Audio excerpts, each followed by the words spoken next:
साथियों नमस्कार, मैं हूं नीरज पटेल और आप देख रहे हैं नेशन जनमत।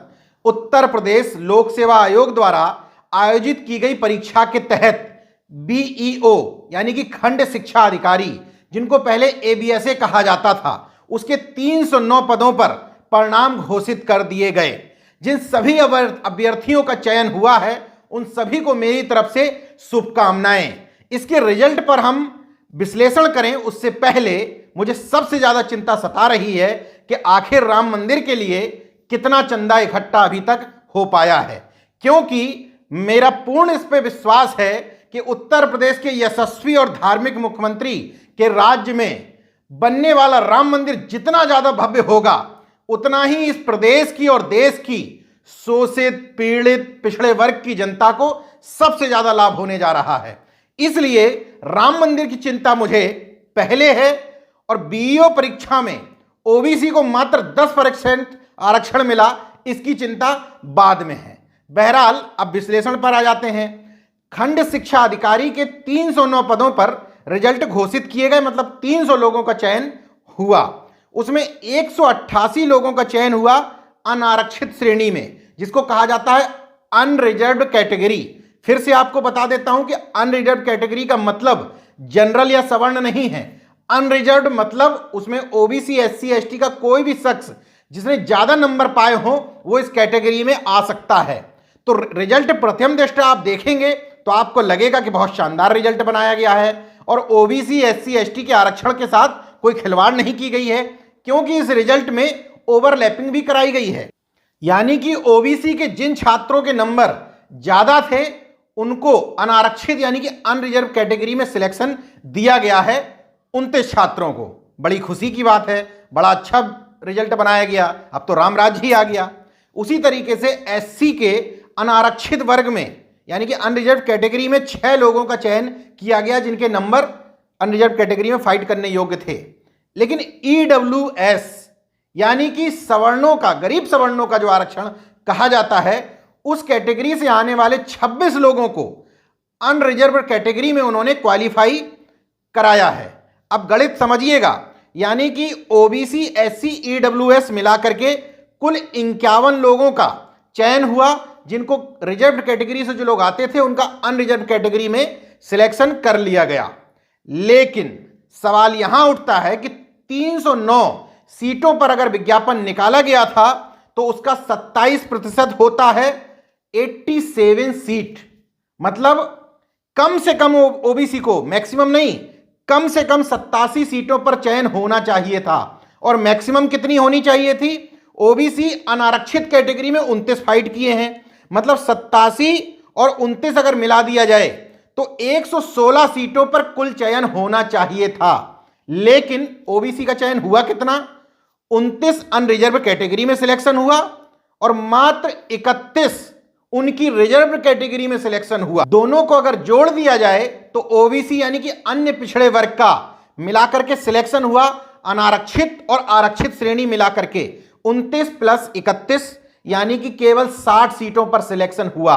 जबकि अगर वास्तव में ओवरलैपिंग के नियमों का यानी कि आरक्षण के सही नियमों का पालन किया जाता तो ओबीसी का सिलेक्शन होना चाहिए था 116 सीटों पर।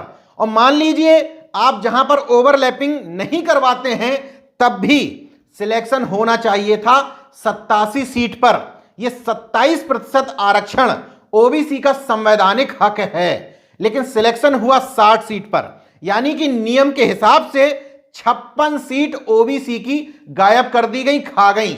जब आप बेईमानी करते थे, गलत तरीके से आरक्षण की व्याख्या करते थे, उस गलत व्याख्या के हिसाब से भी ओबीसी को कम से कम उसी की कैटेगरी में समेट देते थे, तब भी उसको 87 सीटें मिलनी चाहिए। यानी कि उसको अपने ही आरक्षण से 27 सीटें का नुकसान सीधे सीधे हुआ है। तो ओबीसी को आरक्षण कितना मिला? ओबीसी को 31 सीटों के चयन के हिसाब से, कुल पदों के हिसाब से आरक्षण मिला मात्र 10%। और उसमें भी अनारक्षित ओबीसी को अगर जोड़ लिया जाए, वैसे जोड़ा नहीं जाना चाहिए, अनारक्षित मतलब अनारक्षित, जिसके भी नंबर ज्यादा है वो अनारक्षित में सिलेक्शन पाने के योग्य है, उसको उसकी कैटेगरी में नहीं गिना जाएगा। लेकिन इन धूर्तों के राज्य में चलिए हमने मान लिया कि जोड़ भी लिया। अगर जोड़ भी लिया तब भी आरक्षण मिला 19.37%, मतलब 20% के आसपास। तो ओबीसी का आरक्षण गया कहां? मजीरा बजाने में, भजन गाने में, राष्ट्रभक्ति की अफीम चाटने में और धर्म की चाशनी में लिपटे रहने में। बहरहाल वो उसमें मग्न हैं तो मग्न रहने दिया जाए। बात करते हैं ईडब्ल्यूएस कोटे की, यानी कि गरीब सवर्णों के आरक्षण की। आरक्षण के हिसाब से 10% के हिसाब से उनको 30 सीटें मिलनी चाहिए थी, जो उनको मिल गई, यानी कि उनकी रिजर्व कैटेगरी में सिलेक्शन हुए 30, लेकिन 26 लोगों का चयन अनरिजर्व कैटेगरी में हुआ। इस तरीके से 56 ईडब्ल्यूएस के लोगों का सिलेक्शन हुआ, मतलब उनको 10% की जगह 18% आरक्षण मिल गया। यह होता है असली खेल। अब बात करते हैं संपूर्ण अनरिजर्व कैटेगरी की। तो ओबीसी, एससी और ईडब्ल्यूएस मिलाकर के कुल सिलेक्शन हुए 51, लेकिन अनरिजर्व कैटेगरी में सिलेक्शन हुए 188।